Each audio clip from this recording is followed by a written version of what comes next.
read about Yosef in the home of Potiphar, his master.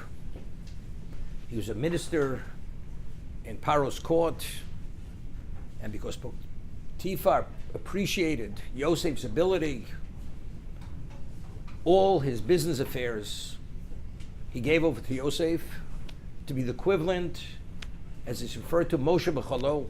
He oversaw, dominated, dictated everything outside of his wife.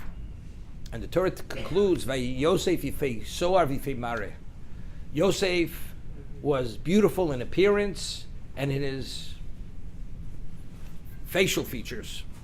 So Rashi cites Chazal. What does it mean, Yosef yifei Torah? What's the Torah inform us? We know Yosef was a beautiful person. When he saw himself rise to a position of power, he began eating and drinking. Evidently, until then he was not robust, healthy looking. And he tousled his hair. He beautified himself by grooming his hair in a certain way that he should look even more attractive. Omer HaKadosh Baruch Hu, Avicha misabel, your father is mourning you, he's grieving over you. And you're grooming your hair. I will sick you with the bear. And as a result of this, we find immediately the wife of his master noticed his beauty and she tried to seduce him. So what's the reason why he was subject to the seduction of his master, his wife? Because he was insensitive, meaning there was nothing wrong. That he would beautify himself in its own right, there's nothing wrong with that. You say, what's the point of that? We're talking about a holy man who should be focused only on spirituality. Why is he perfecting his physical beauty? For what reason? So that's a separate discussion. We find that the role of Bnei Rochel, their role was different than the role of Bnei Leah. Different role. Their role was, although they had beauty, they had material, they dominated and they sanctified that material and they consecrated for God, for Hashem. Yosef, he had to perfect and make it obvious how beautiful he was, and despite that, he's Yosef HaTzadik. It's all dedicated and subjugated to the will of Hashem. So the silk, and we find it earlier, Hoyonar b'nei Bila b'nei Zilpo. He acted nar like an immature person, but he wasn't.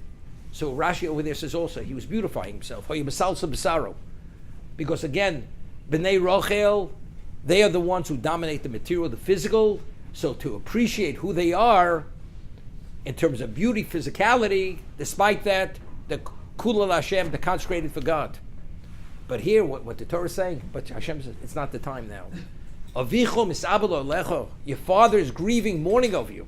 And this is what you're preoccupied with. It's not the right time for this. And because of that insensitivity, Hashem sicked the beer on him. But it seems to be difficult. We read at the beginning that Yosef was maybe the Bosser Aviyim. He tailbeared. He reported to his father, based on his understanding, misbehavior of his brothers. One of the things he said was, Rashi cites Chazal, that they were involved with Arayos, that they had illicit relations with women. So over there, the Sifsei Chum explains, doesn't mean that. It means something other than that. But nevertheless, because it touched upon that, what is the midah keneged midah? What's the measure for measure? Hashem sicked the wife of Potiphar on Yosef that he was nearly seduced. That was the punishment. So the reason why he was punished with Ashes Potiphar was because he tailbeared and he misinterpreted something regarding his brothers. Therefore, this is the punishment. So how do we reconcile the two Chazal? Here it seems to be, and you misalsa b'saro. It's an insensitivity. Therefore, his wife will notice your beauty, and this will be the cause of seduction. And over there it seems to be because he said something which he shouldn't have said, which touched upon this. So the punishment is, midah keneged midah, the wife of his master is attracted to him. How do we reconcile the two? We find, the Gemara tells us at the end of Sanhedrin, that HaKadosh Baruch Hu wanted that Chizkiyahu Melech should be Mashiach. And Sancheiriv the Sancheir of the Assyrian king should be Gog and Magog. And the world would have come to its level of perfection. It's at that moment. What happens? The Midas Adin, the attribute of justice, comes to Hashem, says, he's not fit. Why? Because he failed. Because after the miracle of the destruction of the camp of Sancheiriv, he should have said Shira. And he didn't. Hashem says, if that's the case, he's not Mashiach. What do we see? In terms of his own right, he was qualified. Based on Midas HaRachmim, the attribute of mercy, he was qualified. But the exactness of din, because there was a slight claim against him, it became a problem. We find the same thing during the Churban Bayis. HaKadosh Baruch Hu says to the Malach HaMavis, to the angel of death, all the Rishoyim, you should put the letter Tuf in red, and the Tzadikim, you should put the letter Tuf in black. If they're in the black, means they live. If they're in the red, they die. So the Midas Adin says, why? But the Tzadikim are no less culpable than the others, because they should have protested. They didn't protest. So Hashem said, and if they would have protested, would have it helped? So the Midas Adin says, but did they know that? They didn't know that. So Hashem says, put the letter red on all the heads, foreheads. So we see that based on Rachmim, you could survive.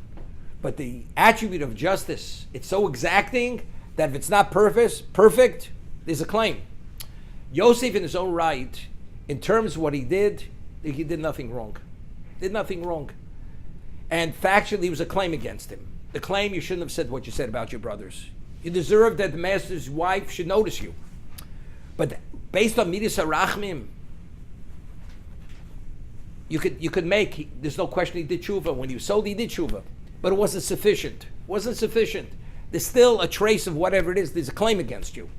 But now that you're being insensitive to your father, Avicha Mesabel Alecha, so if he wouldn't have had the claim, that wouldn't have been anything wrong, because there's no claim. But there is a claim. The claim is a claim based on Midas Adin, because tshuva he definitely did. There's a trace. So now that you're insensitive, that activates the exactness of justice. Therefore, he's subject to the seduction of the wife of his master.